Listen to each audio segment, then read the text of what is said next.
Bonjour et bienvenue dans cette vidéo pour les premières EFG dans laquelle on traite des sujets d'examen.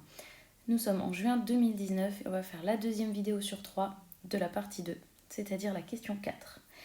Première partie, il faut résoudre des équations. 1 moins 4 fois 2 puissance 3x égale 3 fois 2 puissance 3x moins 13. Alors à chaque fois, je le dis dans toutes mes vidéos de ce type, je n'ai absolument pas le droit de calculer 4 fois 2 et 3 fois 2 puisque la priorité est à la puissance. Donc au lieu de cela, je vais utiliser la méthode de la théorie, c'est-à-dire d'isoler la puissance. Donc je vais prendre ce terme et le passer dans le membre de gauche en faisant moins 3 fois 2 puissance 3x. Et je vais en même temps me débarrasser du 1 ici en faisant moins 1. Donc on va avoir dans le membre de gauche moins 4 fois 2 puissance 3x moins 3 fois 2 puissance 3x égale moins 13 moins 1. Alors ici nous avons deux termes semblables. On a moins 4 fois une puissance, moins 3 fois cette puissance. Et bien ça nous donne moins 7 fois cette puissance. Je dois maintenant isoler la puissance en divisant par moins 7. Et ça fait moins 14 sur moins 7, c'est-à-dire 2. Ici, deux méthodes pour répondre à la question. Soit vous voyez tout de suite que 2 c'est 2 puissance 1, et alors on a forcément 3x égale 1.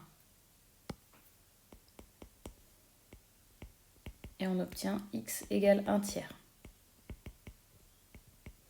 Ou alors, vous préférez faire toujours la méthode habituelle. Eh bien, donc je vais reprendre ici cette étape. 2 puissance 3x égale 2. C'est-à-dire, on applique un log avec une base bien choisie à chaque membre. Je vais prendre le log en base 2.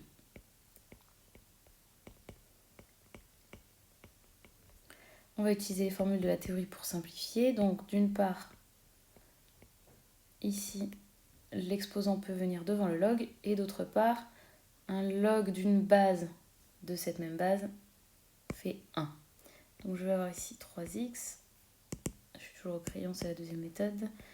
3x fois log en base 2 de 2 qui est égal à 1. Et d'ailleurs, ceci aussi est égal à 1. Ça donne 3x fois 1 égale 1. Et ça donne bien x égale 1 tiers. On retrouve évidemment la même réponse. Donc vous choisissez la méthode que vous préférez. La méthode que j'ai écrite en noir, ça ne marche pas tout le temps. C'est juste là parce qu'il y avait 2 puissance quelque chose égale 2. Mais voilà. On n'oublie pas l'ensemble des solutions. 1 tiers. Deuxième équation, c'est une équation log. On a 7 égale log en base 3 de 7 moins 3x plus 3. Alors, pour être sûr, je vais mettre les conditions d'existence.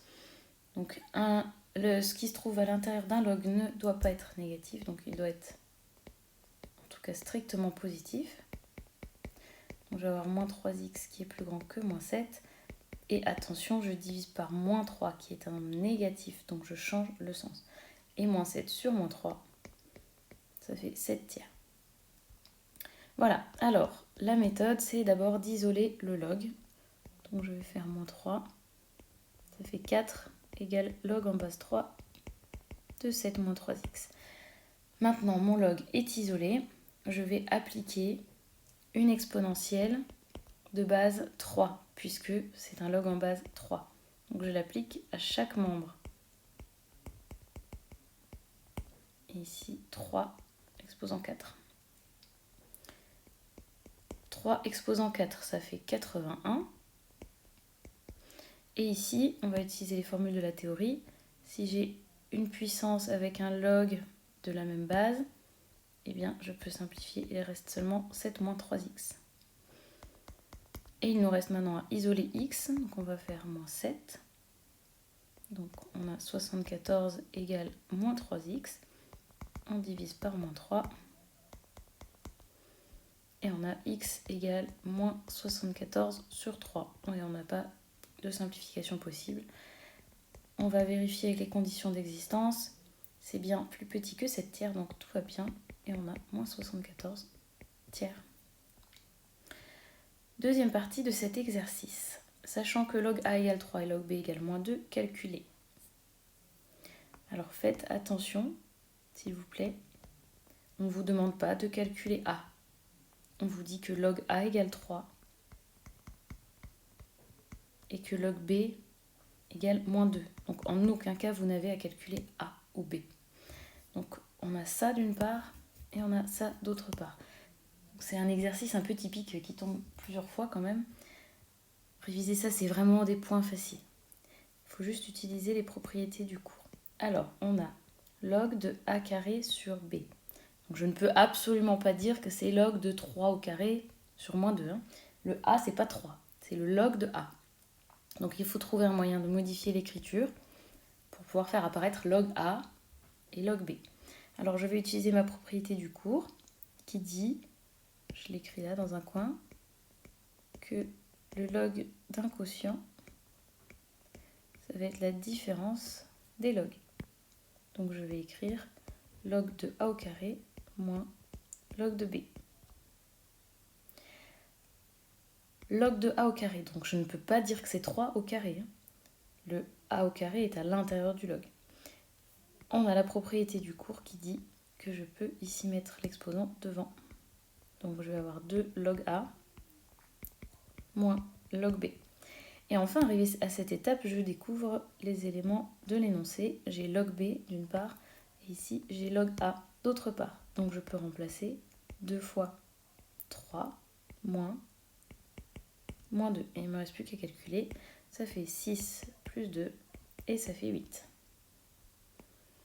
Deuxième, on a le log de racine carrée de A fois B puissance 3. Alors on va utiliser la formule qui dit que le log d'un produit, ça va être la somme des logs, comme ceci. Donc on va avoir log de racine carrée de A plus log de B puissance 3. Une chose à connaître de la théorie, c'est qu'une racine carrée, c'est la même chose qu'une puissance 1/2. Donc je peux écrire comme ça. Ensuite, pour ces deux termes, je peux utiliser la même formule, c'est-à-dire que je peux mettre l'exposant devant le log. On va avoir 1/2 de log A plus 3 log de B. Et voilà, on voit apparaître les formules de l'énoncé. Si j'écris le A, c'est mieux. Hop. Donc on a log A ici, donc c'est 3. Et on a log B ici, moins 2. Donc j'ai 1/2 fois 3 plus 3 fois moins 2. C'est-à-dire 3/2 moins 6. Et ça fait moins 9/2. Et voilà pour cette vidéo. Donc rendez-vous dans la prochaine vidéo pour la troisième question de la partie 2 de juin 2019. Mettez un pouce bleu si vous avez tout compris.